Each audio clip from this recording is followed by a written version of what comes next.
polling data, and according to its tracker nationally, former President Trump is leading DeSantis by nearly 30 percentage points. Looks like voters are starting to really get to know him, and the more they get to know him, his narrative is a lot different than the man. There's something about you that's not connecting for whatever reason, not connecting with the voter, whether or not it be personality. Donald Trump says it's about loyalty. Francis Suarez says it's about your relationships.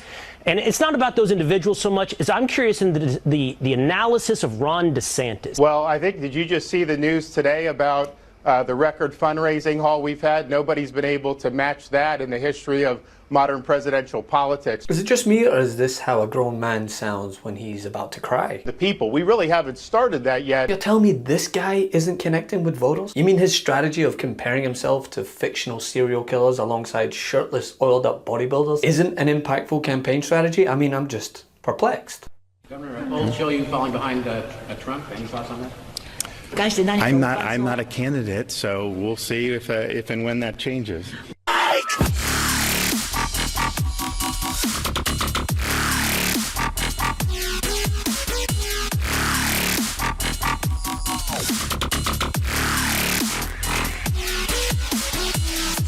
I'm going to choose my words carefully, partly because I'm appearing as secretary, so I can't talk about campaigns. Mm-hmm.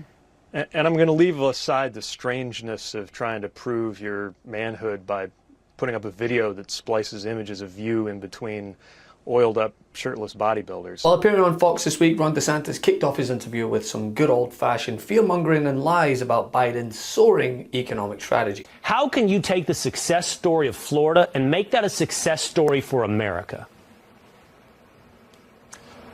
Well, Will, Bidenomics in a nutshell is you pay more for the necessities of life, your standard of living goes down, the government gets bigger and more powerful, and ultimately China will benefit from a lot of stuff.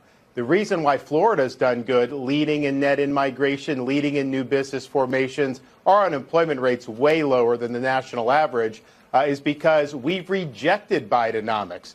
We govern conservatively. We don't spend our state into oblivion. We run big budget surpluses. We've actually paid down billions of dollars in state debt. We have a very reasonable regulatory climate. But all those other issues you talked about are important in driving migration and, I think, the economy. But I want to challenge the premise. You said the economy? Hold on a sec.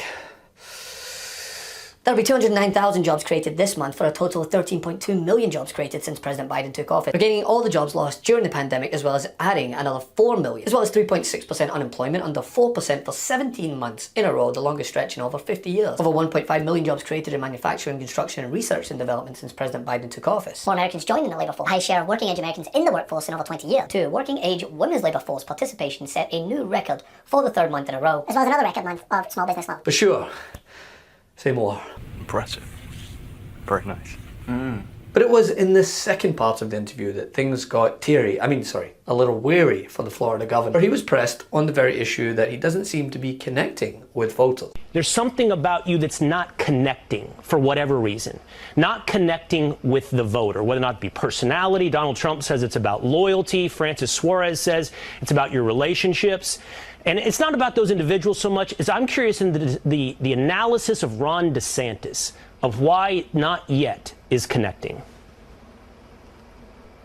Well, I think, did you just see the news today about the record fundraising haul we've had? Nobody's been able to match that in the history of modern presidential politics. So we've got a huge amount of support to be able to take the case to the people. We really haven't started that yet. Right, and as any good politician, when asked on why you're not connecting with voters, all you got to do is talk about how many rich people contribute to your campaign, because that's a solid strategy. Why don't you ask Mike Bloomberg how that worked out for him? Looks like voters are starting to really get to know him, and the more they get to know him, his narrative is a lot different than the man. He certainly is looking like other Florida governors or U.S. senators that have tried to enter the presidential race and had a failure to launch. Jeb Bush, Marco Rubio. Just get to the bigger issue that is on my mind whenever I see this stuff in the policy space, which is, again, who are you trying to help? Who are you trying to make better off? And what public policy problems do you get up in the morning thinking about how to solve?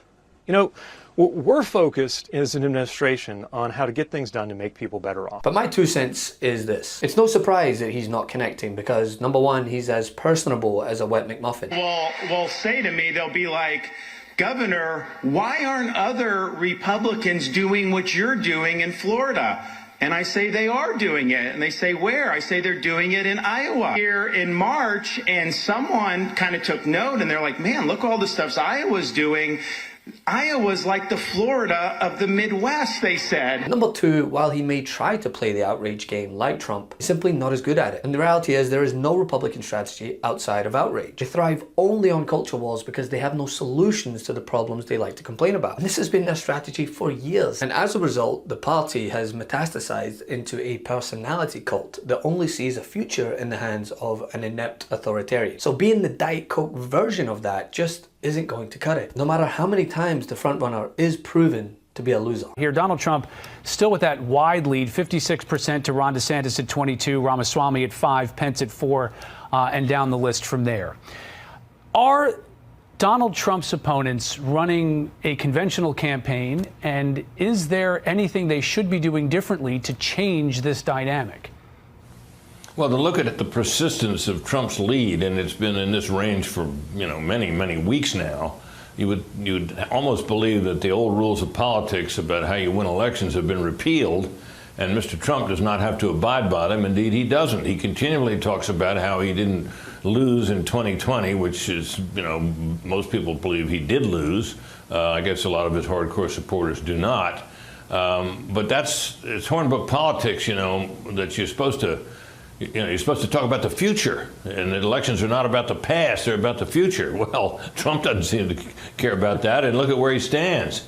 The other candidates are doing the conventional things, and the numbers haven't budged. Now, maybe they will, but they look pretty daunting in Trump's favor right now. I'm not sure how long that'll last, but it's lasted a long time so far. Part of his challenger's argument is that if you go back to the 2018 election, every 2 years with Trump as the either titular head or actual head of the Republican Party, Republicans have underperformed in those national elections. And yet, when you look at the polling, it shows that Republican voters believe that he's going to win. And part of the appeal of Donald Trump is that he is a winner. Where does that disconnect go, and how can Trump's opponents make that case that perhaps on winnability that's an issue? Well, those losses in the midterms and eventually the presidency are not are disappointing performances and losses. They're real. They happened. There's no doubt about it. There's no way around it.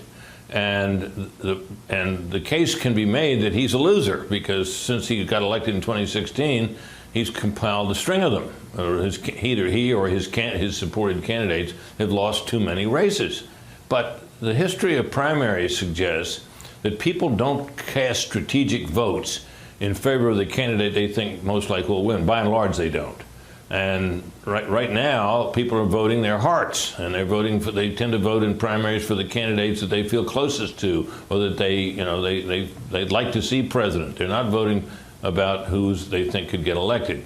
That may come back to haunt the Republican Party in 2024 because you look at the Democrats and what they think of the race. They think that Trump is going to win the nomination, and they think Biden will beat him because he did beat him. Bodes well for the Democrats. Hey, Meidas Mighty. Love this report? Continue the conversation by following us on Instagram @MeidasTouch to keep up with the most important news of the day. What are you waiting for? Follow us now.